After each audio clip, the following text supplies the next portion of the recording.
For some people, eating is nothing more than a routine, almost insignificant. For others, it's a luxury. But what if you could only eat the bare minimum for the rest of your life? How little food does the human body actually need to survive? Could you live on just one tortilla a day?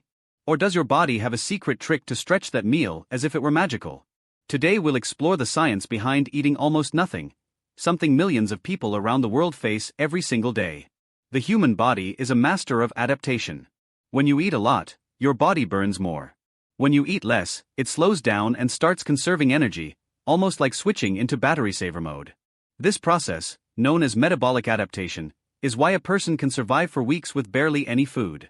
The metabolism slows, non-essential functions shut down, and the body begins consuming its own reserves, first glycogen, then fat, and eventually muscle. But this survival strategy has limits. During World War II, the Minnesota Starvation Experiment revealed just how dangerous extreme calorie restriction can be. Healthy young men put on a semi-starvation diet of just over 1,000 calories a day developed severe fatigue, depression, anxiety, muscle loss, and a long-lasting obsession with food that haunted them for years. And here's where things get both curious and controversial. Some researchers once suggested that African-descendant communities in the United States might have a genetic tendency to store more fat, a survival mechanism inherited from enslaved ancestors who endured long periods without food. This is called the thrifty gene hypothesis. But modern research challenges this claim. There's no conclusive proof of a single fat gene.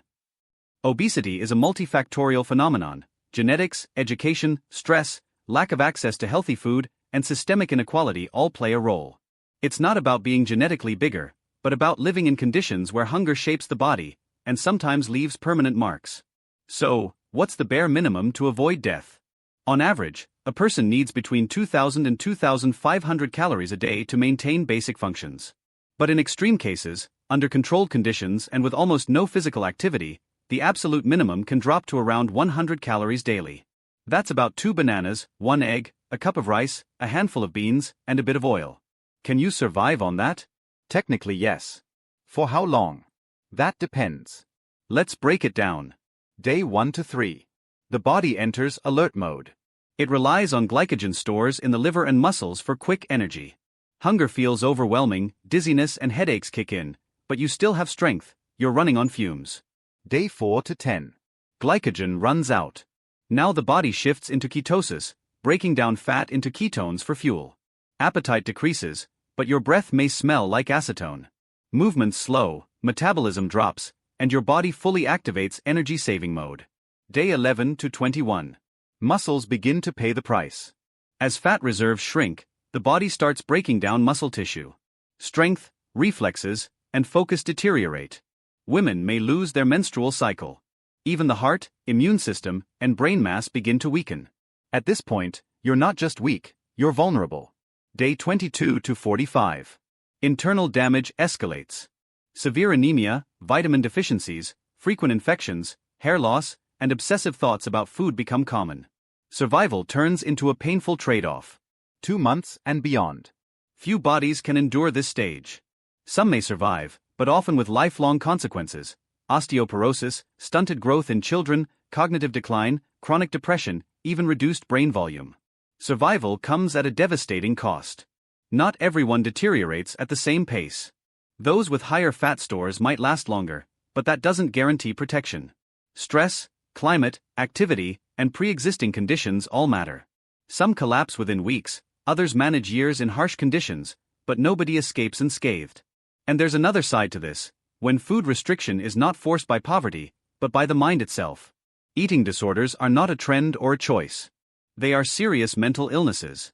Anorexia nervosa is the intense fear of gaining weight, even when undernourished. Bulimia involves cycles of binge eating followed by purging. Binge eating disorder is using food as an emotional escape. These conditions destroy not only the body, but also self-esteem, mental health, and relationships. In a world where eating clean is often confused with eating less, these disorders frequently go unnoticed. For millions of people, though, the real question isn't how much should I eat to lose weight, but how much is there today to stay alive? From rural villages in Africa and Latin America to inner-city neighborhoods, food scarcity is a daily battle, not by choice, but because of poverty, war, drought, or neglect. According to the FAO, 1 in 11 people on Earth faces severe food insecurity. That means not knowing if there will be food tomorrow. The body adapts, yes, but the spirit grows weary. Because surviving is not the same as living. A human can scrape by on 100 calories a day, sometimes for months. But each day under such conditions leaves scars, physical, mental, and emotional. While some count calories for aesthetics, others count them to avoid collapse. So next time you look at your plate, don't just complain about what's missing, be grateful. And if you can, share.